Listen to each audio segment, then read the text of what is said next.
శుభాభివందనాలు తెలియజేస్తున్నాను. అందరు బాగున్నారు కదా? బాగున్నారు కదా? భూమి మీద పుట్టిన ప్రతి మనిషి కూడా ప్రతిరోజు ఎన్నో వింటూ ఉంటాం, ఎన్నో చూస్తూ ఉంటాం, ఎన్నో మాట్లాడుతూ ఉంటాం కదా. అయితే అన్నీ కూడా మనం నమ్ముతామండి? నమ్మము. మనకు దాని మీద ఒక నమ్మకం కలిగితేనే కానీ దాన్ని మనం అనుసరించలేము కదా. అయితే భూమి మీద పుట్టిన ప్రతి మనిషి ఏది నమ్మినా ఏది నమ్మకపోయినా ఒక్క సంగతి మాత్రం నమ్ముతారు. ఏంటది అంటే కనుక బైబిల్ గ్రంథంలో కోరహు కుమారులు చక్కని గీతం రాశారు. అందులో వాళ్ళు ఏం తెలియజేస్తున్నారని చూస్తే కనుక కీర్తన 49 ఒకసారి 1 నుంచి చదివితే కనుక మన దేవుని కీర్తన 49 1 నుంచి సర్వజనులారా ఆలకించుడి, సామాన్యులేమి సామంతులేమి ధనికులేమి దరిద్రులేమి లోక నివాసులారా మీరందరూ ఏకముగా కూడి చెవి యొగ్గుడి. నా నోరు విజ్ఞాన విషయములను పలుకును. చాలండి. అంటే కోరహు కుమారులు ఒక సంగతి తెలియజేస్తున్నారంట. ఏంటంటే అవి ఎలాంటి సంగతులు అంటే విజ్ఞాన విషయములంట, అంటే జ్ఞానమైన మాటలంట. అందుకని ఆయన ఒక పాట ద్వారా సర్వలోకాన్ని పిలుస్తున్నాడు. ఆయన ఎలా పిలుస్తున్నాడు అంటే సర్వజనులారా. సర్వజనులారా అంటే ఒక హైదరాబాద్ ప్రజలేనా, ఒక విజయవాడ ప్రజలేనా, ఒక కాకినాడ ప్రజలేనా, ఒక ఆంధ్రప్రదేశ్ ప్రజలేనా, ఒక తెలంగాణ ప్రజలేనా? సర్వము అంటే ఏంటి? ప్రపంచంలో ఉన్న జనులందరినీ కూడా ఆలకించండి ఈ మాటలు అంటున్నాడు ఆయన. అందులో కొంతమందిని ఆలకించేది, పేదవారైనా ఆలకించేది, బాధలో ఉన్నవారైనా ఆలకించేది కానీ అది ఎవరు వినమంటున్నాడంటే సామాన్యులేమి సామంతులేమి ధనికులేమి దరిద్రులేమి లోక నివాసులారా మీరందరూ కూడా చెవి యొగ్గి నేను చెప్పే నా జ్ఞాన సంగతులు విజ్ఞాన విషయములను మీరు చెవి యొగ్గి వినండి అంటున్నాడు ఆయన. అందరికీ అవసరం అంట ఈ సంగతి. ఏంటది? ఆయన ఏం చెప్తున్నాడు మనకి అని చూస్తే 10వ వచనం చూస్తుంటే కనుక ఆయన ఏం చెప్తున్నారంటే జ్ఞానులు చనిపోదులనే సంగతి అతనికి కనపడకుండా పోదు, మూర్ఖులను పశుప్రాయులను ఏకముగా నశింతురు. తర్వాత 12వ వచనం చూస్తే ఘనత వహించిన వాడైనను మనుష్యుడు నిలువజాలడు అనండి. ఒకసారి ఆలోచిద్దాం. అంటే ఆయన ఏం చెప్పాలనుకున్నాడు? మరణం అనేది అందరికీ చుట్టమే అని చెప్తున్నాడండి. అందుకే మరణము రుచి చూడక బ్రతుకు నరుడు ఎవరు అన్నాడండి. ఇది ప్రతి మనిషి కూడా నమ్మదగినది విషయము, అంతే కదా. అందుకే ఏది నమ్మినా ఏది నమ్మకపోయినా పుట్టిన ప్రతి మనిషి కూడా ఏదో ఒక రోజున మనం మరణిస్తాము అనేది అందరికీ తెలిసిన విషయమా కాదా? అందరికీ తెలిసిన విషయమే. ఆ విషయమే ఈరోజు చెప్తున్నాడే. నాలో విజ్ఞాన విషయం కలుగుతుంది. ఏంటంటే కనుక ఎంత జ్ఞానమైనా సరే, నువ్వు ఒకవేళ మూర్ఖుడు అయినా సరే, నువ్వు ఒకవేళ పశుప్రాయంగా నువ్వు బ్రతికినా సరే, అంటే కొంతమంది తిడతారు ఓరి గాడిదలా ఉన్నావురా నువ్వు, వాడు పశువులా ప్రవర్తిస్తున్నాడు అంటాను చూసారా. అంటే నువ్వు పశువులా ప్రవర్తించే మనిషివైనా, నువ్వు జ్ఞానంగా ప్రవర్తించే మనిషివైనా, నువ్వు మూర్ఖంగా ప్రవర్తించే మనిషివైనా అందరూ కూడా మరణానికి రుచి చూడవలసిందే. అయితే దావీదు గారు ఈ మరణం గురించి ఆయన ఏమంటున్నాడు చూస్తే కనుక 39వ కీర్తనలో ఇక్కడ దావీదు గారు, ఇక్కడ కోరహు కుమారులు అన్నారు కదా, దావీదు గారు ఏమంటున్నారని చూస్తే కనుక 4వ వచనం 39వ కీర్తన 4వ వచనం చూస్తే 4వ వచనము, యెహోవా నా అంతము ఎట్లున్నది, నా దినముల ప్రమాణం ఎంతైనది నాకు తెలుపుము, నా ఆయువు ఎంత అల్పమైనదో నేను తెలుసుకొనగోరుచున్నాను. నా దినముల పరిమాణము నీవు బెత్తెడంతగా చేసి ఉన్నావు, నీ సన్నిధి నా ఆయుష్కాలము లేనట్టే ఉన్నది. ఎంత స్థిరుడైనను ప్రతివాడును కేవలము వట్టి ఊపిరి వలె ఉన్నారు అన్నాడండి. ఎంత స్థిరంగా. ఈరోజు చాలా మంది ఏరా లైఫ్ సెటిల్ చేసి, నా లైఫ్ సెటిల్ అయిపోయిందండి, మంచిగా జాబ్ దొరికింది, మంచి వివాహం నేను చేసుకున్నాను, నా లైఫ్ సెటిల్ అయిపోయింది అంటారా లేదా? కొంతమంది అంటారా లేదా? అంటే నువ్వు ఎంత స్థిరుడువైనా, నువ్వు ఎంత ఆస్తి సమకూర్చుకొని నీ వెనకాల చక్కగా భద్రంగా దాచిపెట్టుకున్నా నువ్వు ఏమైపోతావంట అంటే కనుక నువ్వు మరణించాల్సిందే. ఎవరు భూమి మీద స్థిరంగా ఉండలేరు అనేది సత్యం. అందుకే ఇవన్నీ మనం ఎందుకు తెలుసుకుంటున్నాము? దేవుడు సర్వలోకానికి కూడా ఈ మాటలు ఎందుకు తెలియజేస్తాడంటే కనుక ఈరోజు ఒక అద్భుతమైన విషయాన్ని మనం నేర్చుకోబోతున్నాము. తర్వాత ప్రసంగి గారు దీని గురించి ఏమంటున్నారో చూస్తే కనుక, ప్రసంగి గారు రాసిన గ్రంథంలో 9వ అధ్యాయము, ప్రసంగి 9వ అధ్యాయము, సొలొమోను గారు మహాజ్ఞాని కదా, ఆయన ఏమంటున్నారని చూస్తే కనుక 9వ అధ్యాయం 5వ వచనం చూస్తే, బ్రతికి ఉండువారు తాము చతురని ఎరుగుదురు. ఈ రోజున ఎవరైనా ఎవరు ఏదో చచ్చిపోతారంటే అవన్నీ చూడొచ్చావులే, చేసావులే, అది జరిగిద్దంట్లే కానీ అని కొంతమంది అనేటోళ్ళు ఉంటారు కదా, మనసులో పెట్టరు కదా చచ్చిపోతావంటే. ఎక్కువ యూత్ ఇప్పుడు ఎలా ఉన్నారు లేరా? అవునా కదా? యూత్ ఇలా నడుచుకోవాలిరా, ఇది మంచి మార్గం కాదురా, ఇలా నడుస్తే ఇలాంటి సమస్యలు ఎదుర్కొంటారా అని మనం కొన్ని మాటలు మంచి మాట చెప్తే యూత్ ఎలా ఉన్నారంటే, ఇప్పుడు చూసిన జనరేషన్ పిల్లలు ఎలా ఉన్నారండి, ఇవన్నీ జరగొచ్చే పెట్టొచ్చాయంట్లే, ఆ ముసలోళ్ళు అట్లా ఉంటారు కానీ మాకేంటి, మాది ఎంజాయ్ చేసే వయస్సు అంటున్నారా లేదా? ఈ రోజున యవనస్తులు వింటున్నారు, ఈ రోజున పిల్లలు తల్లిదండ్రుల మాట వింటున్నారు. ఈ రోజున ఎక్కడ చూసినా ఇవే చూస్తున్నాం మనం. కానీ సొలొమోను గారు ఏమంటారంటే కనుక, బ్రతికి ఉండేవారంట తాము చచ్చి ఏదో ఒక రోజునని ఎరుగుదరంట. అంటే అందరికీ కూడా తెలుసు, ఏం తెలుసు, ఏదో ఒక రోజున నేను చనిపోతాను తెలుసు. అప్పుడు నీకు తెలీదా? మీకు తెలీదా? అందరికీ తెలుసు ఏదో రోజు చచ్చిపోతామని, అవునా? అందుకే ప్రతి ఒక్కరికి తెలిసిన సంగతే ఇది. కాబట్టి ఏది నమ్మినా ఏది నమ్మకపోయినా అందరూ కూడా ఒకటి మాత్రం నమ్మాల్సింది, ఏంటది? ఒక రోజున మనం అందరం చచ్చిపోతాము. కరెక్టా లేదండి? కరెక్టే కదా? అయితే యేసుక్రీస్తు ప్రభు వారు ఒక అద్భుతమైన విషయం అంటారండి దీని గురించి. యోహాను గారు రాసిన సువార్త ఒకసారి చూస్తే, ఆయన యేసుక్రీస్తు ప్రభు వారు మనకి భూమి మీదకి ఎందుకు వచ్చారంటే, ఎన్నో జ్ఞానమైన సంగతులు, పరలోకమైన సంగతులు, దేవుని సంకల్పం ఏంటి అనే విషయాలు తెలియజేయడానికి ఆయన భూలోకానికి వచ్చారండి. అందులో ఆయన ఒక సంగతి మనకి ఏం తెలియజేసినట్టు చూస్తే కనుక, యోహాను గారు రాసిన సువార్త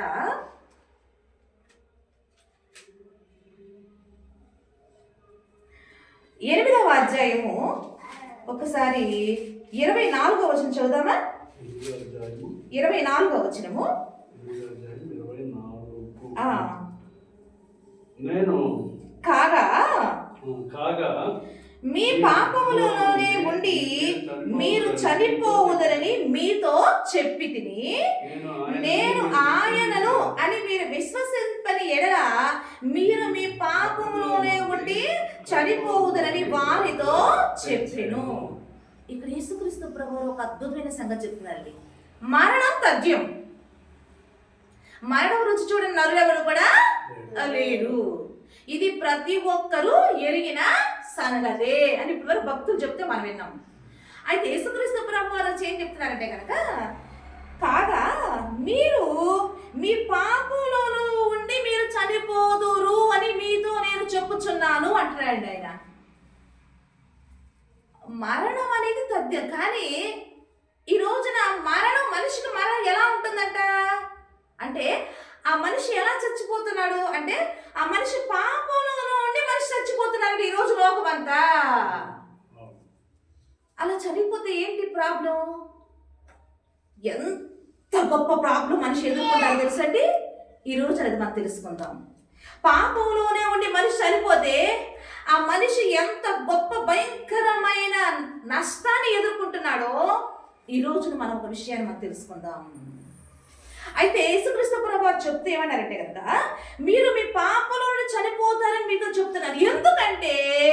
ఎందుకంటే మీరు యేసుక్రీస్తు ప్రభువునందు విశ్వాసం ఉంచకుండా మీరు అలాగే పుట్టి అలాగే బ్రతికి అలాగే చనిపోయారంటే మీరు మీ పాపంలో నుండి మీరు చచ్చిపోతున్నట్టు అని చెప్పాడండి. ఎంత స్ట్రిక్ట్గా ఉంది కదా ఈ మాట. ఆ మాట ఏంటంటే మన గుండెల్లో ఏదో గుచ్చుకున్నట్టు అనిపించలా. మనిషి పాపంలోనే చనిపోతున్నాడా? ఈ రోజున సర్వలోకం అంతా కూడా పాపాన్ని కడుక్కోవడానికి లోకం ఎన్నో ప్రయత్నాలు చేస్తుందా లేదా? రకరకాలుగా తమకున్న దోషాన్ని పోగొట్టుకోవడానికి ఇంకేంటి కాశీకి వెళ్ళి ఏం చేస్తున్నారండి? పాపాలు కడుక్కోవడానికి వెళ్తున్నారంట. ఎన్నో నదుల్లోకి వెళ్ళి మునిగొచ్చి పాపాలు కడుక్కోవడానికి ఎంతో మంది వెళ్తున్నట్టు మనం చూస్తున్నామా లేదా? కానీ ఇక్కడ యేసుక్రీస్తు ప్రభువారు ఏమన్నాడు తెలుసా? ఇవన్నీ చేస్తే నీ పాపం పోదంట. మరి పాపం ఎట్లా పోయింది నీకు? ఏం చేస్తే నీ పాపానికి ప్రక్షాళన అవుతుంది అంటే కనుక ఆయన ఏం చెప్తున్నాడంటే కనుక, నా యందు ఎవరైతే విశ్వాసం ఉంచకుండా చనిపోతున్నాడో వాడు నువ్వు ఎక్కడికి వెళ్ళి పాపాన్ని పోటీ ఎన్ని ప్రయత్నాలు చేసినప్పటికీ కూడా నా నామమున విశ్వాసం ఉంచకుండా నువ్వు చచ్చిపోయావంటే నువ్వు పాపంలో నుండి చనిపోయినట్టే అంటున్నాడండి. కొంచెం ఇది ఆలోచించాలి కదా. ఎవరైనా మనకి ఇలా చెప్పారా ఈ మాట? ఎక్కడ ఏ గ్రంథాల్లో ఎక్కడైనా మనకి ఈ మాట ఎట్లా చెప్పారండి? లేదు. మరి ఒక యేసుక్రీస్తు ప్రభువు చెప్తున్నారంటే కొంచెం మనసు పెట్టి ఆలోచించాలిగా. ఈయన మాత్రమే ఎందుకు ఇలా చెప్తున్నాడు? ఈయన ఎందుకు యేసుక్రీస్తు ప్రభువుని మనం నమ్మాలి, ఎందుకు విశ్వాసం ఉంచాలి అనేది మనం కూడా కొంచెం ఆలోచించాలిగా. ఇప్పుడు మనం ఆలోచిద్దాం. చూడండి, ఇప్పుడు యేసుక్రీస్తు ప్రభువారేమో మీరు విశ్వాసం ఉంచకపోతే మీరు పాపంలో నుండి మీరు చనిపోతారా అని చెప్పాడు. అయితే దావీదు గారు ఏమంటున్నారో చూస్తే కనుక కీర్తనల 51 ఒకసారి చూస్తే 51వ కీర్తన 5వ వచనం చూస్తే కనుక ఒకసారి ఇది అందరూ చాలా సార్లు ఇది మరి మాట్లాడుకున్న మాటేనండి. ఇప్పుడు దీని గురించి కూడా మనం ఒకసారి ఆలోచిద్దాం. ఏంటి అంటే కనుక, నేను పాపములో పుట్టిన వాడను, పాపములోనే నా తల్లి నన్ను గర్భమున ధరించెను అన్నాడండి. ఇప్పుడు ఈ వాక్యాన్ని పట్టుకొని చాలా మంది ఎలా మాట్లాడారు అని మనం ఆలోచిస్తే కనుక, నేను పాపములో పుట్టిన వాడను, నా తల్లి నన్ను గర్భమున్న పాపములోనే నన్ను కన్నది అన్నాడు. ఇక్కడ దావీదు గారు ఏమన్నాడు? నేను పాపంలో పుట్టాను అన్నాడు దావీదు గారు. యేసుక్రీస్తు ప్రభువు ఏమన్నాడు? మీరు పాపంలోనే చచ్చిపోతున్నారు అన్నాడు ఆయన. ఇక్కడ పుట్టిక, ఇక్కడ మరణం. దావీదు గారు నేను పాపంలోనే పుట్టాను అంటున్నాడు ఆయన. యేసుక్రీస్తు ప్రభువారేమో మీరు పాపంలోనే చచ్చిపోతున్నారు మీరు అంటున్నాడు ఆయన. ఒకసారి మనం ఆలోచిద్దామా? అంటే ఇప్పుడు ఇక్కడ దావీదు గారు చెప్పిన ఈ మాట చాలా మంది కొంచెం అపార్థం చేసుకున్నారు. ఎలా అపార్థం చేసుకున్నారంటే కనుక, ఇప్పుడు భార్య భర్తల సంసార ధర్మం అంటావా లేదా? మనం అంటారా లేదా? సంసార ధర్మం అని అంటూనే ఇంకొకసారి ఏమన్నా ఇది పాపం అనుకొని అంటున్నారు. భార్యాభర్తలు సంసార ధర్మం, ఇది ధర్మం అంటూనే, ధర్మం అని నోటితో అంటూనే ఇంకొక పక్క భార్యాభర్తల కలయిక ద్వారా పుట్టిన వాళ్ళందరూ పాపులు అంటున్నారు. ఈ వాక్యం పెట్టుకుని అంటున్నారు. విన్నామా లేదా మనం? ఎందుకు ఇలా మాట్లాడుతున్నారు అంటే కనుక ఒకసారి ఆలోచిస్తే యేసుక్రీస్తు ప్రభువారు అన్నమాట ఒకసారి ఎట్లాగే మత్తయి గారి సువార్తలో ఒక మాట అంటారు. ఎట్లాగే ఆయన దగ్గరికి పరిసయ్యులు సద్దూకయ్యులు వచ్చి వాళ్ళు కూడా ఒక సంగతి అడిగితే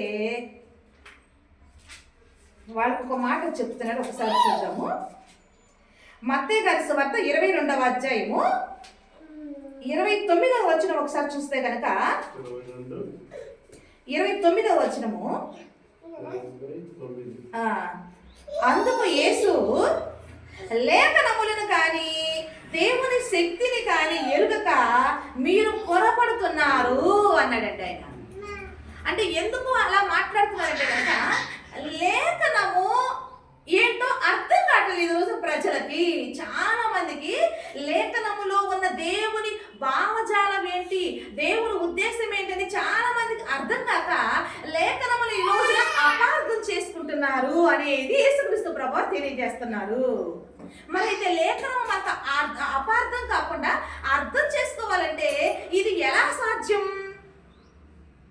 అవును కదా, మరి ఎట్లా మనం తెలుసుకోవాలి అంటే పౌలు గారు కొరింథీ రాసిన పత్రికలు ఉన్నాయి కదండి, అందులో పౌలు గారు ఏమంటున్నారంటే ఒక్కసారి చూద్దాము. కొరింథీ రాసిన మొదటి పత్రిక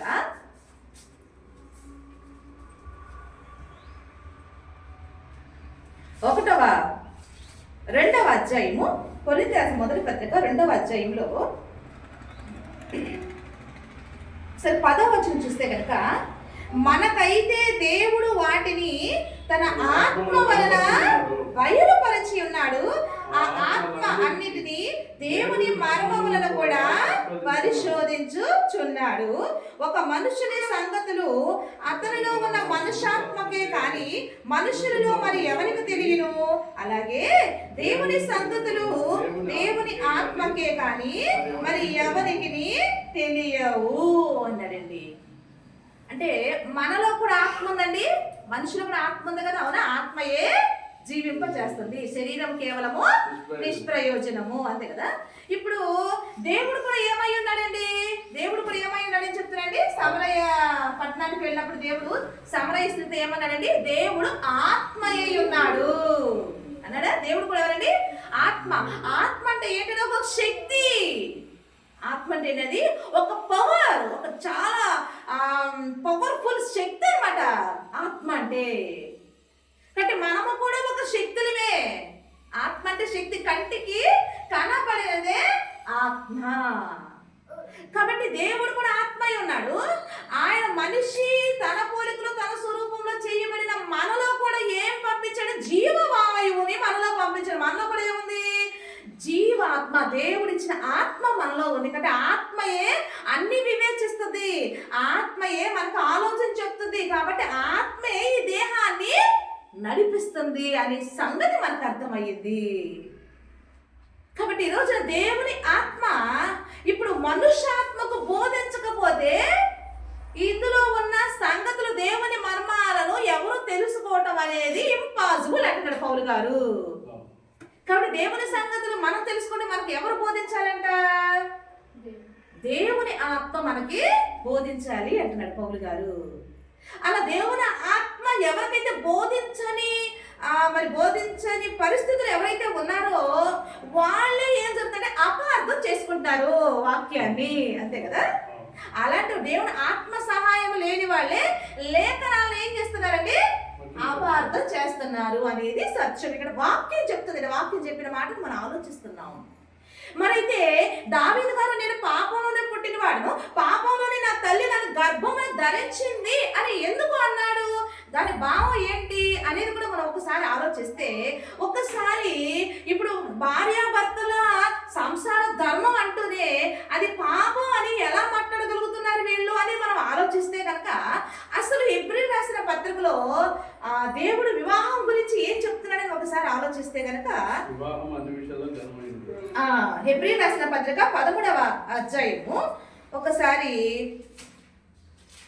4వ వచనం చదివితే కనుక, వివాహము అన్ని విషయములలో ఘనమైనది గాను పానపు నిష్కల్మషమైనది గాను ఉండవలను, వేశ్య సంగులను వ్యభిచారులకు దేవుడు తీర్పు తీర్చును అన్నాడండి.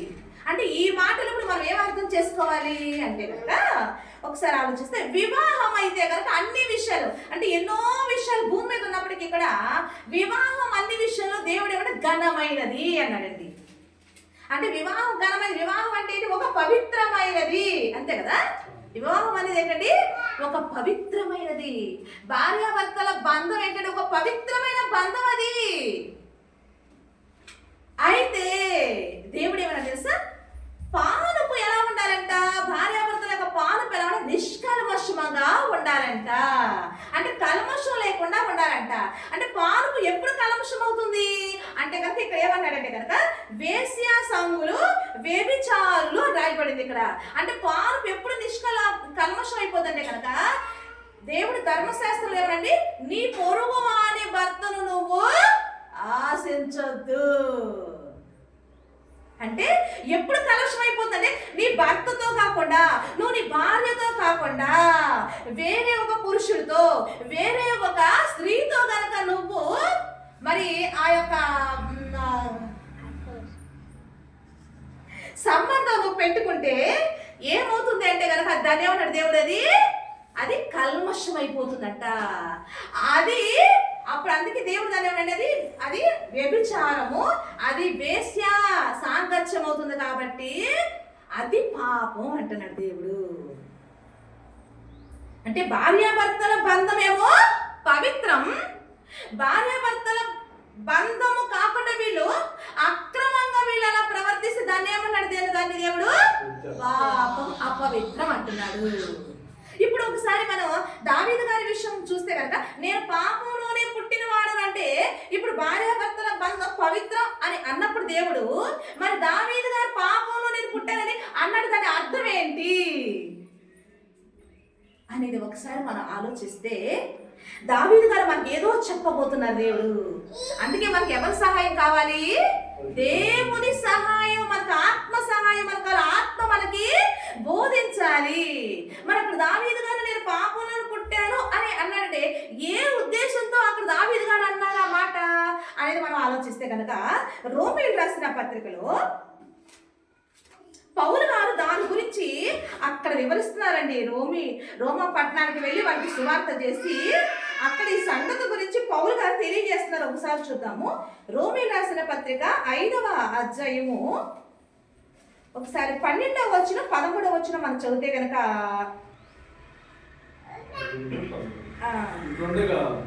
ఇట్లుండగా ఒక మనుషుని ద్వారా పాపము ద్వారా మరణమును లోకములో ఎలాగ ప్రవేశించినో అలాగనే మనుషులందరూ పాపము చేసినందున మరణం అందరికి సంప్రాప్తమాయను. ఏలయనగా ధర్మశాస్త్రం వచ్చినది కనుక పాపము లోకములో ఉండెను, ధర్మశాస్త్రం లేనప్పుడు పాపం అయితే ఆరోపింపబడలేదు అని ఇక్కడ చెప్తున్నాడు. అంటే ఇక్కడ ఈ భాగంలో పౌలు గారు మనకి ఏం తెలియజేస్తున్నాడంటే కనుక లోకములో ఏం ప్రవేశించింది అంటున్నాడు ఆయన, పాపము. అంటే దావీదు గారు నేను పాపములో పుట్టాను అన్నాడు ఆయన. అంటే ఇప్పుడు మనం అందరం ఎక్కడున్నామండి, మనం అందరం ఎక్కడున్నాం, లోకంలోనేగా, అంతే కదా.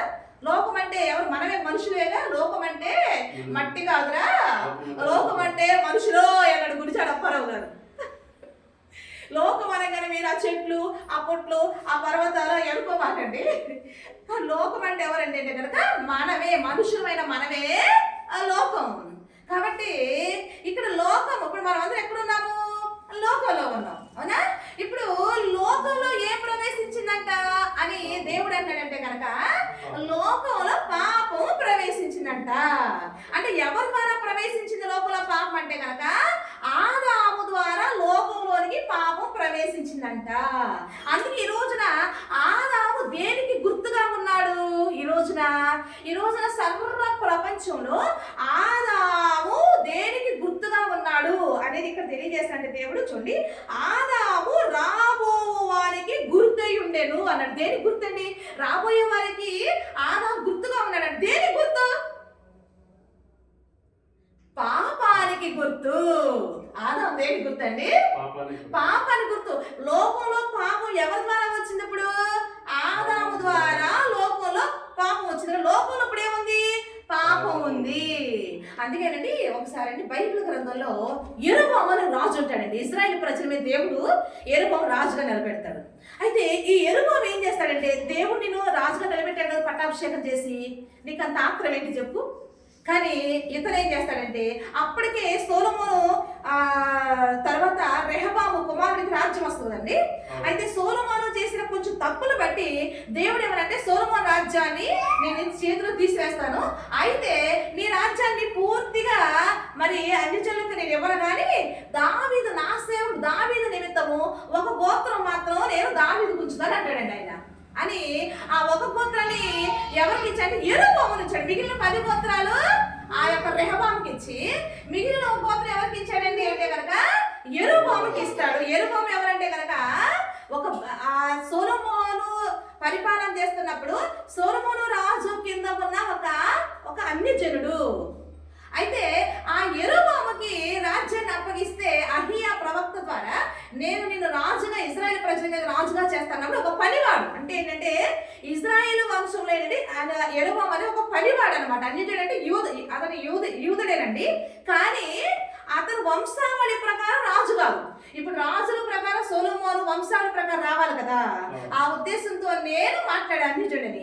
అయితే ఇతను యెరోబోము అనే అతను ఎవరంటే కనుక వంశావళి ప్రకారం వచ్చిన వాడు కాదు, కానీ ఇతను ఒక సొలొమోను రాజ్యంలో ఒక బలవంతుడుగా ఒక యవనస్తుడుగా బాగా పనిచేస్తుంటే సొలొమోను గారు ఏం చేశాడు? ఇతను తీసుకొచ్చి వెట్టి పని చేసే వారి మీద ఒక అధికారిగా నిలబెట్టాడు. అతనిలో ఉన్న పనితనాన్ని చూసి ఈ రోజున మనం కూడా కొంతమంది బాగా పనిచేస్తే తీసుకొచ్చి ఆ పని మీద ఈ పని మీద పెడతాం కదా మనం కదా, అట్లా యెరోబోము గారిని పెట్టారనమాట.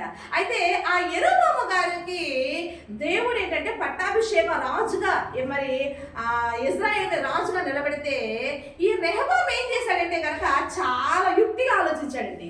ఏం ఆలోచించాడు అంటే కనుక ఏదో ఒక రోజున ఇజ్రాయేల్ ప్రజలు వీళ్ళందరూ మా సొలొమోను గారి రాజ్యాన్ని గుర్తు చేసుకొని దావీదుని జ్ఞాపకం చేసుకొని మళ్ళీ నన్ను విడిచిపెట్టేసి ఆ యెరూషలేము మందిరం ఉంది కదా అక్కడికి వెళ్ళిపోయి ఇక రెహబామే మా రాజు అని చెప్పి మరలా అక్కడికి వెళ్ళిపోయి వచ్చి నన్ను చంపేస్తారేమో అని అట్లా ఆలోచించి ఏం చేశాడంటే వీళ్ళు యెరూషలేము మందిరానికి వెళ్ళకుండా ఒక ప్లాన్ చేద్దాం. ఏంటంటే కనుక 2 బంగారపు దూడలు చేయించి అక్కడే ఇక్కడే మన దగ్గరలోనే యెరూషలేముకి వెళ్ళకుండా ఇక్కడే ఆ బంగారు దూడలు పెట్టి ఇదే ఐగుప్తులో నుంచి తీసుకొచ్చిన దేవుడు అని చెప్పి వాళ్ళని ఆ విధంగా అక్కడ ఉన్నత స్థలాలు కట్టించి ఆ ప్రజలను అటు వెళ్ళనీయకుండా యెరూషలేముకి వెళ్ళనీయకుండా ఈ విధంగా ఇక్కడే ప్రజల చేత పాపపు పనులు చేయించాడు యెరోబోము. అందుకే దేవుడు అండి ఏమన్నాడు తెలుసా? యెరోబోము చేసిన పాపం అని ఎన్నిసార్లు రాజు గ్రంథాలు రాస్తాడండి దేవుడు. అట్లాగే ఈ రోజున ఆదాము కూడా ఈ రోజున సర్వ ప్రపంచం ఆదాము గురించి ఏం మాట్లాడుకుంటుందండి? ఆదాము గురించి ఆదాము పాపం తీసుకొచ్చిన పాపాలకు గుర్తుగా ఉన్నాడు ఈ రోజున ఆదాము. దేవుని మహిమ కలుగును గాక. కాబట్టి ఇప్పుడు లోకంలో ఏముంది? పాపం ఉంది. కాబట్టి ఈ లోకంలో పుట్టిన మనం అందరం కూడా ఈ రోజున దావీదు గారే కాదు పాపంలో పుట్టింది. ఈ రోజున సర్వ ప్రపంచం అంతా కూడా పాపంలోనే పుట్టాము. అర్థమైందండి? ఈరోజు దావీదు గారు ఒక్కరే కాదు పాపంలో పుట్టింది. ఈ లోకంలో పుట్టిన ప్రతి ఒక్కరూ కూడా పాపంలో పుట్టిన వారే. అందుకని యేసుక్రీస్తు ప్రభువు అంటే మీరు ఈ పాపంలోనే పుట్టారు అని దావీదు గారు చెప్పి యేసుక్రీస్తు ప్రభువు వచ్చి ఏమనంటే మీరు ఈ పాపంలోనే పుట్టి ఇలాగే బ్రతికి ఇలాగే చచ్చిపోతే నా యందు విశ్వాసం ఉంచకుండా మీరు ఇలాగే చచ్చిపోతే మీరు పాపంలోనే చచ్చిపోతారు అన్నాడండి ఆయన. ఒకసారి ఆలోచిద్దాం. ఈ లేఖనము పరిశుద్ధమైనది, అవునా? ఈ లేఖనాలను దేవుని వద్ద నుండి వచ్చిన లేఖనాలు ఇవన్నీ. కాబట్టి ఇప్పుడు ఈ రోజున ఎంతమంది ఈ రోజున పాపంలో చచ్చిపోతారు లేఖనాన్ని బట్టి మనకు అర్థమవుతుందండి. ఎంతో మంది నశించిపోతున్నారు లేదా? ఎంతో మంది. మరి బాధ కదండి అట్లా. అలా ఎంతో మంది పాపంలో చచ్చిపోతుంటే బాధ కాదా? తండ్రికి బాధ కాదా? మరి తండ్రి ఏం చేస్తున్నాడు బ్రతికే? అందుకే సర్వజనులారా మీరు ఆలకించండి. మీరందరూ చనిపోతున్నారు, కానీ మీరు ఎలాంటి మరణం మీరు పొందుతున్నారు తెలుసా? మీరు పాపంలోనే చచ్చిపోతున్నారు.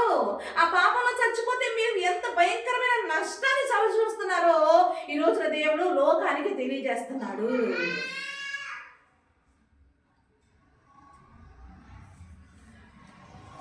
బట్టి మనం ఆలోచిద్దామండి.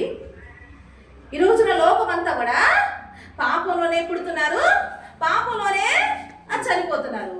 మరి యేసుక్రీస్తు ప్రభు వారు వచ్చి మరి ఆయన ఏం చేస్తున్నారు మనకి?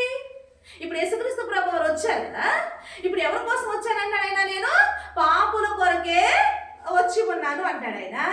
మరి యేసుక్రీస్తు ప్రభు వారు వచ్చి ప్రజలు ఏం చేస్తున్నారు, ఆయన ప్రజలను ఏ విధంగా విడిపిస్తున్నాడు ఆయన అనేది మనం ఆలోచించాలిగా. కాబట్టి ఒకసారి మనం ఆలోచిస్తే, దాని గురించి మనం ఆలోచిస్తే కనుక యోహాను గారు రాసిన సువార్త 15వ అధ్యాయము 19వ వచనం చదువుదామా? 19. అయితే 19వ వచనం 15, యోహాను 15, 19వ వచనంలో 19 మీరు లోక సంబంధులైన ఎడల లోకము తన వారిని స్నేహించిన అయితే మీరు లోక సంబంధులు కారు, నేను మిమ్మును లోకములో నుండి ఏర్పరచుకొంటిని, అందుచేతనే లోకం మిమ్మును ద్వేషించుచున్నది అనేది. అంటే ఈ రోజు యేసుక్రీస్తు ప్రభువు మనందరినీ ఎక్కడికి పిలుస్తున్నాడంట? లోకములో నుండి మనం పిలుస్తున్నాడంట. ఒకసారి ఆలోచిద్దాం. లోకంలో ఏముందండి? ఆ పాపం ఉంది. ఇప్పుడు దేవుడు మనందరినీ ఎక్కడ పిలుస్తున్నాడు? ఆయన లోకంలో నుండి మనందరినీ కూడా దేవుడు పిలుస్తున్నాడు ఆయన. ఇంకా చూస్తే ఇదే యోహాను సువార్త ఇంకో మాట చూస్తే కనుక 17వ అధ్యాయము యేసుక్రీస్తు ప్రభు వారు ప్రార్థన చేస్తున్నారు కదా. ప్రార్థన చేస్తే ఏమంటున్నారంటే కనుక ఒకసారి చూస్తే 6వ వచనం, 17వ అధ్యాయము 6వ వచనం చూస్తే కనుక, లోకము నుండి నీవు నాకు అనుగ్రహించిన మనుషులకు నీ నామమును ప్రత్యక్షపరిచితిని. అంటే యేసుక్రీస్తు ప్రభు వారికి తండ్రి ఎక్కడి నుండి ఈ మనుషులు యేసుక్రీస్తు ప్రభు వారికి ఇస్తున్నారంట అంటే కనుక లోకములో నుండి. ఈ రోజున మన యేసుక్రీస్తు ప్రభు వారి దగ్గరికి వస్తున్నామంట. ఈ రోజు నేను వచ్చాను, ఈ రోజు నువ్వు వచ్చావు, ఈ రోజు నువ్వు వచ్చావు. ఈ రోజు యేసుక్రీస్తు ప్రభు వారి దగ్గరికి వచ్చిన వాళ్ళందరూ కూడా ఎక్కడి నుండి వచ్చారంటే కనుక లోకములో నుండి యేసుక్రీస్తు ప్రభు వారి దగ్గరికి వచ్చారంట. అందుకే మన లోకంలో నుండి మనల్ని దేవుడు ఏర్పరచుకున్నాడంట. మనం ఆలోచిద్దాం. ఇప్పుడు లోకంలో ఏముందండి? పాపం ఉంది. కాబట్టి యేసుక్రీస్తు ప్రభువారు ఏమన్నారు? నేను పాపులనే పిలువ వచ్చి తిని, ఆ పాపుల్ని రక్షించడం నేను వచ్చి తిని అన్నాడు. ఇప్పుడు ఈ పాపులందరూ ఎవరు పాపులు అంటే కనుక, ఇదిగో ఈలో పాపం ఉన్న ఈ లోకంలో పుట్టిన ప్రతి ఒక్కరూ కూడా పాపులే. నేను పాపిని కాదు, నేను పాపిని అనుకోవడానికి లేదు. అందరు అయితే ఈ పాపానికి పునాది వేసింది ఎవరు? ఆదాము. ఆదాము ద్వారా ఏమొచ్చింది లోకంలోనికి? ఆ పాపం ఎంటర్ అయిపోయింది. పాపానికి ఆదాము గుర్తుగా ఉన్నాడు ఈ రోజున. ఎప్పటి వరకు అంటే యేసుక్రీస్తు ప్రభువు తిరిగి వచ్చేంత వరకు కూడా ఈ ఆదాము పాపం లోకములో ఉంటూనే ఉంటుంది. అయితే యేసుక్రీస్తు ప్రభు వారు వచ్చి ఈ రోజున మనందరి లోకం నుండి ఈ రోజున మనందరినీ కూడా పిలుస్తున్నాడు. అంటే లోకంలో నుండి మనం ప్రత్యేకపరుస్తున్నాడు మనల్ని. ప్రత్యేకపరిచి ఇప్పుడు యేసుక్రీస్తు ప్రభు వారు మనల్ని ఇప్పుడు ఏం చేస్తున్నాడు అంటే, లోకంలో నుండి మనందరినీ యేసుక్రీస్తు పిలిచి ఆయన మనల్ని ఏం చేస్తున్నాడు అనేది చూస్తే కనుక ఒకసారి మనం ఆలోచిస్తే, యెషయా గారి గ్రంథంలో, యెషయా గారి ద్వారా దేవుడు ఏం మాట్లాడుతాడు చూస్తే కనుక, యెషయా గారి రాసిన గ్రంథంలో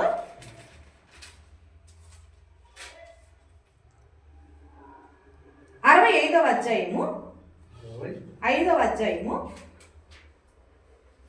17వ వచనం ఒకసారి చూస్తే కనుక, ఇదిగో నేను క్రొత్త ఆకాశమును క్రొత్త భూమిని సృజించుచున్నాను, మునుపటివి మరువబడును, జ్ఞాపకమునకు రావు. నేను సృజించుచున్న దాని గురించి మీరు ఎల్లప్పుడూ హర్షించి ఆనందించుడి అని చెప్పుకుంటూ ఆయన స్థాపించిన క్రొత్త భూమి క్రొత్త ఆకాశంలోనంట రోదన ధ్వని విలాప ధ్వని దానిలో వినపడదంట. కొద్ది దినములే బ్రతికే శిశువులు ఉన్నారంట. చనిపోతారంట. బాలులు కూడా 100 సంవత్సరం వయసు గల వారే చనిపోతారంట. జనులు ఇంట్లో కట్టుకొని వాటిలో కాపులు ఉంటారంట. నా జనుల ఆయుష్ వృక్షాయుష్యం అంత అవుతుందంట. వారు వృధాగా ప్రయాసపడారంట. వారు యెహోవా చేత ఆశీర్వదించబడిన వారుగా ఉంటారంట. అక్కడ తోడేళ్ళు గొర్రెపిల్ల కలిసి మేస్తాయంట. సింహము ఎద్దు వలె గడ్డి మేస్తుందంట. సర్పములకు మన్న ఆహారం అవుతుందంట అని చెప్తూ, నా పరిశుద్ధ పర్వతములో అవి హాని అయినను నాశనమైనను చేయవు అంటున్నాడు ఆయన. అంటే పరిశుద్ధ పర్వతములో అంటున్నాడు. దీనికి ముందు ఏమన్నా, నేను క్రొత్త భూమి క్రొత్త ఆకాశాన్ని నేను సృజిస్తున్నాను, పాతవి మరవబడును అంటున్నాడు ఆయన. ఒకసారి 66వ అధ్యాయంలో కూడా చూస్తే కనుక, ఇక్కడ కూడా దేవుడు 22వ వచనం చూస్తే కనుక, నేను సృజింపబోవు క్రొత్త ఆకాశము క్రొత్త భూమి లయము కాక నా సన్నిధిని నిలుచున్నట్లు అని రాశాడండి అక్కడ. అంటే ఇది ఈ క్రొత్త ఆకాశము ఇది లయం కాదంట. అంటే ప్రాత భూమి ప్రాత ఆకాశం ఏమైపోతాయంట, లయమైపోతాయంట. అందుకే పేతురు గారు తన పత్రికలో కూడా ఏమనండి, యేసుక్రీస్తు ప్రభువు వచ్చిన పంచభూతములు మిక్కిలి వేండ్రముతో లయమైపోతాయి. ఆ లయమైపోయి అంటే పాత భూమి పాత ఆకాశం లయమైపోతాయి. దేవుడు స్థాపించిన క్రొత్త భూమి క్రొత్త ఆకాశం అయితే అది లయము కాదంట. అయితే ఇప్పుడు యేసుక్రీస్తు ప్రభువు లోకములో నుండి మనందరినీ పిలిచి ఎక్కడికి పిలుస్తున్నాడు, మనందరిని పిలిచి ఎక్కడ చేరుస్తున్నాడు మనందరినీ అంటే కనుక ఆయన పరిశుద్ధ పర్వతానికి పిలుస్తున్నాడంట. ఏంటి ఆయన పరిశుద్ధ పర్వతము? సంఘం, రాజ్యం, దేవుని రాజ్యం, పరలోక రాజ్యం. ఇది దేవుడు తన స్వరక్తమిచ్చిన కట్టిన సంఘం. ఇది పరిశుద్ధ పర్వతం, ఇది సియోను పర్వతం, ఇది క్రొత్త ఆకాశం క్రొత్త భూమి. అందుకే ఎవడైనా క్రీస్తునందునడలా వాడు నూతన సృష్టి, పాతవి గతించిన సమస్తము క్రొత్తవాయు. ఏంట క్రొత్తవాయు అంటే కనుక ఇప్పుడు పాత సృష్టిలో ఆదాము లోకములో పుట్టిన మనమందరం కూడా ఆ పాత సృష్టి నుండి మనమందరం ఎక్కడికి వస్తున్నాం అంటే క్రొత్త సృష్టిలోకి మనమందరం కూడా వచ్చేస్తున్నాము. అంటే ఈ సృష్టిలో ఉన్న మనమందరూ కూడా ఆయన వచ్చినప్పుడు లయము కావంట. పాత సృష్టిలో నువ్వు అలాగే ఆ పాపంలోనే పుట్టి ఆ పాపంలో నువ్వు చనిపోయావంటే నువ్వు ఏమైపోతావు, లయమైపోతున్నావు. నువ్వు అనగా నాశనం అయిపోతున్నారు ప్రజలు. ఎంత ప్రేమ చూపిస్తున్నాడు కదా మనిషి. మనం చేసిన తప్పుకి దేవుడు ఎంత గొప్ప పరిష్కారము మనకి మార్గం చూపిస్తే, ఈ రోజున మనము యేసుక్రీస్తు ప్రభువు మనమంటే ఈయన మా దేశపు దేవుడు కాదు, ఈయన మా కులపు దేవుడు కాదు, ఈయన మా యొక్క మతపు దేవుడు కాదు అని చెప్పి నువ్వు దేవుని తృణీకరిస్తున్నావా? దేవుని తృణీకరిస్తే నువ్వు పాపంలోనే నువ్వు చనిపోతున్నావు. చూసారండి ఎంత భయంకరమైన పరిస్థితి లోకంలో ఉందో. దేవుడు తన పిల్లలకి ఇలాంటి విషయాలు తెలియచేసి దేవుడు రక్షించడానికి వస్తే ఈ రోజున ఆయన నువ్వేం చేస్తావంటే కనుక శిక్షిస్తావా? రక్షించడానికి దేవుడు మన దగ్గరకు వస్తే మన వాళ్ళందరూ ఏం చేశారు? ఆయన్ని శిక్షించారు సిలువేసి. అంతే కదా, రక్షించడానికి వచ్చిన ఆయన మనం ఏం చేసాం? ఆయన్ని శిక్షించేసేసాం అనుకుంటున్నాం. కానీ ఇది మన ఆలోచన. కానీ దేవుడు ఏం చేశాడు తెలుసా? ఆయన తనంతటికి తానే ప్రాణం పెట్టాడంట. ఆయన తనంతటి తానే ప్రాణం పెట్టి, ఎందుకంటే ఆయన పెట్టిన ప్రాణం ఈ రోజున సర్వలోకానికి కూడా ఏమైందంటే జీవమైంది. అందుకే యేసుక్రీస్తు ప్రభువారి ద్వారా ఈ రోజు మనందరికీ ఏమొచ్చిందంటే కనుక నిత్య జీవం. కాబట్టి ఆ పాపంలో పుట్టిన నువ్వు ఇప్పుడు దేవుని దృష్టిలో ఎలా కనపడుతున్నావు అంటే నువ్వు పాపులుగా కనపడుతున్నారు. ఇప్పుడు దేవుడు పరిశుద్ధ పర్వతమైన ఈ యొక్క నూతన సృష్టిలోనికి, ఈ యొక్క సియోను సంఘంలోనికి ఇక్కడ తీసుకొచ్చి దేవుని ప్రభుత్వంలోనికి, దేవుని రాజ్యంలోనికి అనగా సంఘంలో తీసుకొచ్చి ఇక్కడ దేవుడికి ఏం పేరు పెడుతున్నాడంట? పరిశుద్ధ ప్రజలు అని పేరు పెడుతున్నాడంట. అది కూడా ఒకసారి చూద్దామా? యెషయా గారి గ్రంథము. మనల్ని ఇక్కడ తీసుకొచ్చి దేవుడు మనకి ఏం పేరు పెడుతున్నాడంటే కనుక యెషయా గారి గ్రంథము 62వ అధ్యాయము 12వ వచనం చూస్తే కనుక 12వ వచనము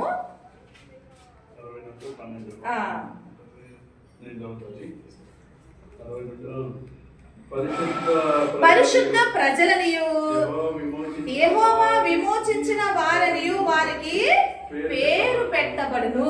చూసారండి, అంటే లోకంలో మన అందరూ పాపంలో పుట్టిన లోపల అందరూ ఎవరండి? పాపులే. ఓకేనా? ఇప్పుడు దేవుడు అక్కడి నుండి మనల్ని తీసుకొచ్చి ఈ రోజున మనల్ని ఆయన యొక్క ప్రభుత్వంలోనికి, ఆయన రాజ్యంలో మనం చేర్చి ఇక్కడ దేవుడు మనకి ఏం పేరు పెడుతున్నాడండి? విమోచించాడంట. ఎక్కడి నుండి?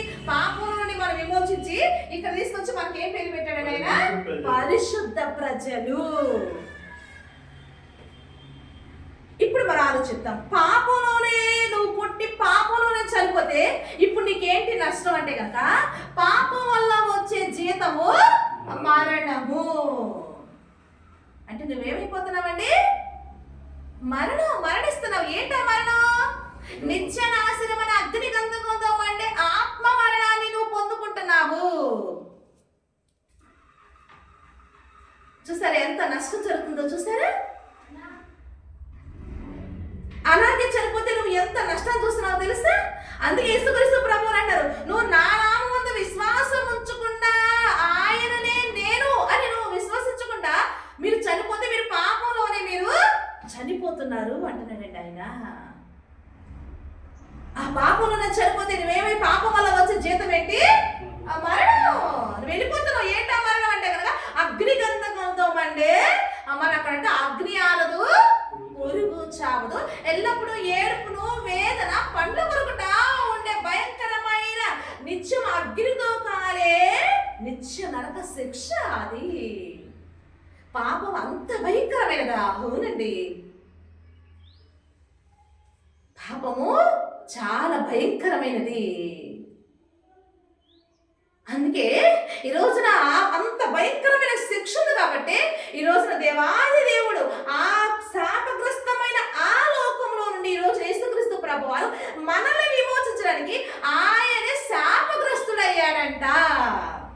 ఉందా లేదా? గలతీ పత్రికలో ఉందా లేదా? ఒకసారి చూద్దామా. గలతీ రాసిన పత్రికలో ఆయన మన నిమిత్తం ఏమయ్యాడంట? శాపగ్రస్తుడు అయ్యాడంట. గలతీ రాసిన పత్రిక 3వ అధ్యాయము ఒకసారి 14 చూస్తే 13-14 చూస్తే కనుక ఆత్మను గురించిన వాగ్దాన విశ్వాసం వల్ల మనకు లభించినట్లు అబ్రహాం పొందిన ఆశీర్వచనం క్రీస్తు యేసు ద్వారా అన్ని జనులు కలుగుటకై క్రీస్తు మన కోసము శాపమై మనల్ని ధర్మశాస్త్రం యొక్క శాపం నుండి విమోచించని ఇందుకు వచ్చి మ్రాను మీద వేలాడిన ప్రతి వాడును శాపగ్రస్తులను రాయబడి ఉంది. చూస్తారండి, అంటే ఇప్పుడు మనం అందరం పాపములో ఉన్న మనమందరం ఏమంటే శాపగ్రస్తులమే. అంటే లోకంలో పుట్టిన ప్రతి ఒక్కరు కూడా శాపంలో ఉన్నారు. పాపంలో ఉన్నారు, అందరూ శాపంలో ఉన్నారు. శాపంలో ఉన్నారంటే పాపంలో ఉన్నారు అని అర్థం. అయితే మన ఆ శాపాన్ని మ్రాను మీద ఈయన వేలాడంట. ధర్మశాస్త్రంలో అండి అసలు ఎవరు శాపగ్రస్తులు అంటే మ్రాను మీద వేలాడేవాడు శాపగ్రస్తుడంట రాయబడిందండి ధర్మశాస్త్రంలో ప్రకారం. అవునా కదా? కాబట్టి ఇప్పుడు మన శాపను ఆయన మ్రాను మీద వేలాడి ఇప్పుడు మనకేమి ఇచ్చాడైనా మనల్ని విమోచించాడు ఆయన. ఎందుకు ఏంటి ఆ శాపం అంటే కనుక ఆ శాపగ్రస్తమైన లోకం మొత్తం శాపమైంది. నీ నిమిత్తము ఈ నేల శపింపబడింది అన్నాడా లేదండి? అవునా లేదా? ఆదికాండంలో ఆదాము ఆజ్ఞను అతిక్రమిస్తే ఏమన్నాడు దేవుడు? నీ నిమిత్తము ఈ నేల శపింపబడింది అన్నాడండి. అప్పుడు ప్రజలందరూ అనుకున్నారు, అయ్యో ఈ శపించబడిన ఈ నేల నుండి మనల్ని విమోచిస్తారు అని చెప్పి అప్పుడు నోవాహు గారు పుట్టారు కదండి. అప్పుడు నోవాహు గారు పుట్టిన జనాలు ఏమనుకున్నారంటే నోవాహు అన్న పేరుకి అర్థమైన నెమ్మది. అంటే ఈ మనుషులు ఒక్కొక్కడు పుడితే మనకు కలిసి వచ్చింది అంటారు కదండి. అవునా కదా? ఎవరే నువ్వు పుట్టినప్పుడు మాకు ఇవి వచ్చినాయిరా, ఎంత కలిసి వచ్చిందిరా అంటారు. ఒక్కొక్కరు పుడితే ఏమంటారంటే ఎవరే నువ్వు పుట్టినప్పుడు మాకు ఉన్నదంతా పోయిందిరా అంటారు కదా. అట్లాగే నోవాహు గారు ఆ కాలంలో పుట్టినప్పుడు వాళ్ళు ఏమనుకున్నారంటే ఇతని పుట్టక మనందరికీ నెమ్మది వచ్చిందేమో అనుకున్నారండి. కానీ అది వచ్చిందా? ఆ నెమ్మది రావడం కాదు, జలప్రలయం వచ్చి మొత్తం ఎగిరిపోయింది. అవునా కదా? అంటే నెమ్మది రాల. మరి నెమ్మది ఎవరి ద్వారా వచ్చింది? విడుదల ఎవరి ద్వారా వచ్చిందంటే కనుక నోవాహు ద్వారా కాదండి. ఎవరి ద్వారా వచ్చింది? యేసుక్రీస్తు ప్రభువు ద్వారా. ఆయన పుట్టుక ఈ రోజున సమాజానికి విడుదల వచ్చింది, నోవాహు గారి ద్వారా కాదు. దేవుని మహిమ కలుగును గాక. తెలుసుకుందాం, యేసుక్రీస్తు ప్రభువు అని మనం తక్కువగా అంచనా వేస్తున్నాం తెలియక. ఆయన సృష్టికర్త అని తెలియక, ఆయన మన మీద చూపించిన ప్రేమ మనకు అర్థం కాక, ఆయన మనం చాలా చీప్గా ఆలోచిస్తున్నాం ఆయన్ని. ఆయన మనం చాలా తక్కువగా చూస్తున్నాం మనం ఆయన్ని. కానీ ఆయన యొక్క ప్రేమ ఏంటో, ఆయన చేసిన క్రియలు ఏంటో అర్థమైతే ఎంత నువ్వు గనుడమైనా సరే, ఎంత గొప్పవాడమైనా సరే, వచ్చి వెంటనే ఆయన పాదాల కింద నువ్వు మోకరించి సరెండర్ అయిపోతావండి. ఈ రోజున మేము అలాగే అయ్యాం. ఈ రోజు మేము అలాగే ప్రభుకి ఎందుకు సరెండర్ అయిపోయాము? ఒకప్పుడు ప్రభు లేని బ్రతుకులు మావి కూడా. ఎప్పుడైతే ఈ సత్యం మాకు అర్థమైంది, ఈ రోజున మేము కూడా ఆయన నామం ఎదుట మేము మోకరించేసి ఆయనకి మేము సరెండర్ అయిపోయాం. ఈ రోజున మేము కూడా లోకంలో నుండి ప్రత్యేకింపబడి, ఈ రోజున ఒక పాపులుగా ముద్ర ఉన్న మా జీవితానికి ఈ రోజున మేము పరిశుద్ధ జనాంగంగా మేము ముద్ర వేయించుకున్నాం. దేవునికి మహిమ కలుగును గాక. కాబట్టి ఇప్పుడు ఆయన వచ్చినప్పుడు మేము లయము కాము. ఆయన అంగీకరించకుండా ఉన్న ఆ పాత భూమి, ఆ పాత ఆకాశం, ఆ పాపంలోనే ఉండి పుట్టి ఆ పాపంలో నుంచి వెళ్ళిపోతే నువ్వేమో నువ్వు లైవ్ అయిపోతున్నావు. పాపంలోంచి జీవితం మారడం ఆలోచిద్దామండి. అలా ఎవరు మరణానికి వెళ్ళకూడదని, అందరూ రక్షించబడాలని ప్రేమతో ఈ రోజున ఈ మాటలను దేవుడు ఈ మాట తెలియజేయమని మమ్మల్ని ప్రేరేపిస్తే ఈ మాటలు మీకు తెలియజేస్తున్నాం. కాబట్టి మేము మిమ్మల్ని ఎంత ప్రేమిస్తున్నామంటే, మీరు పాపంలో చనిపోకూడదు, మీరు పరిశుద్ధులుగా చనిపోవాలి. పాపంలో చనిపోతే మీరు నిత్య శిక్షకి వెళ్ళిపోతున్నారు. పరిశుద్ధతలోని నుండి మీరు చనిపోతే మీరు ఎక్కడికి వస్తున్నారంటే కనుక పరిశుద్ధ ఆ యొక్క పరలోకాన్ని, మోక్షాన్ని మీరు సంపాదించుకుంటారు. కాబట్టి ఈరోజు మీ ఎదుట దేవుడు పెడుతున్నాడు. ఏది కోరుకుంటారు మీరు? పాపంలో చనిపోతావా, పరిశుద్ధతలో చనిపోతావా? పాపంలో చనిపోతే నరకం, పరిశుద్ధతలో చనిపోతే మోక్షం, నిత్య జీవం. ఏది కావాలి మానవ? ఆలోచిద్దాం మనం. అంటే ఈరోజు మరణం తథ్యం. అయితే నీ మరణం ఎలా ఉంటుంది? నువ్వు పాపంలో పుట్టే, పాపంలోనే చనిపోతావా? పాపం నుండి విమోచింపబడి, విమోచించే ఆ విమోచకుడి యొక్క సన్నిధికి వచ్చి నువ్వు పరిశుద్ధ జనాంగంగా నువ్వు మార్పు చెంది చనిపోతావా? మేమైతే మీరందరూ పరిశుద్ధులుగా మార్పు చెందని హృదయపూర్వకంగా కోరుకుంటూ ఈ మాటలు మీకు తెలియజేస్తున్నాను. దేవునికి మహిమ కలుగును గాక. ఆమేన్, ఆమేన్, ఆమేన్.